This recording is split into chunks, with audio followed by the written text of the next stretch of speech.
ఈరోజు సాయంత్రము 4:20 టైంలో జగదీర్గుట్ట పోలీస్ స్టేషన్ పరిధిలో ఉన్నటువంటి గుట్ట బస్ స్టాప్ దగ్గర రోషన్ సింగ్ వాళ్ళ మిత్రుడు మనోహర్ ఇద్దరు కలిసి ఈ బస్ స్టాప్లో ఉన్న సమయంలో బాలశౌరెడ్డి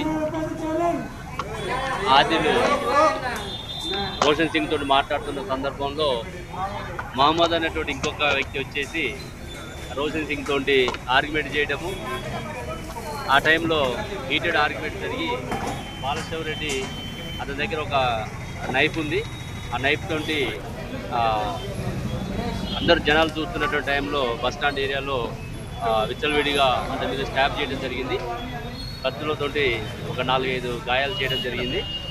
దాంతో చేసి వాళ్ళు ఏమంటే బైక్ వీడియోలో ఆ తర్వాత ఇమీడియట్గా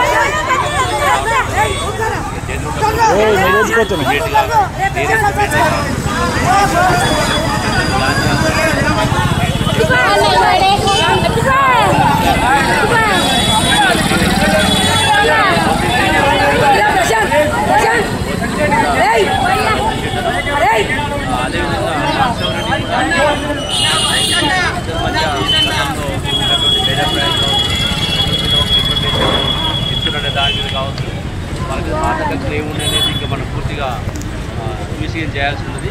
ఫస్ట్ ఉన్నటువంటి ఏంటంటే 3 వ్యక్తులు డైరెక్ట్గా ఇన్సిడెంట్లో ఇన్వాల్వ్ అయ్యారు కాబట్టి మా టీమ్స్ ఎస్ఓటీ కానీ లోకల్ పోలీసు క్రైమ్ టీం అందరూ కూడా వాళ్ళ కోసం సెర్చ్ చేస్తున్నాం. ఒక 4-5 టీమ్స్ ఇప్పుడు పెట్టడం జరిగింది.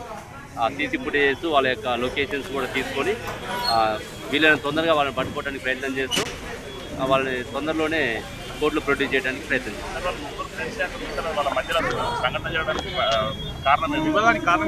ఇప్పటివరకు మనకి పూర్తి తెలియదు, ఎందుకంటే ఇప్పుడు విక్టిమ్ కూడా మాట్లాడే పరిస్థితి లేదు. వాళ్ళ యొక్క ఎవరైతే డైరెక్ట్ ఐ విట్నెస్ ఉన్నాడో మనోహరు, అతను అయితే మాకు ఏం తెలియట్లేదు సార్, మంచిగా మాట్లాడుకుంటున్నప్పుడు అక్కడ ఈ సడన్గా మహమ్మద్ వచ్చేసి గల్లా పట్టడము, అదే టైంలో బాలశౌరెడ్డి దగ్గర నైఫ్ ఉండి ఆ నైఫ్ తోటి పొడటం వల్ల జరిగింది అని చెప్పి డైరెక్ట్ విట్నెస్కి అయితే ప్రీవియస్ హిస్టరీ తెలవట్లేదు.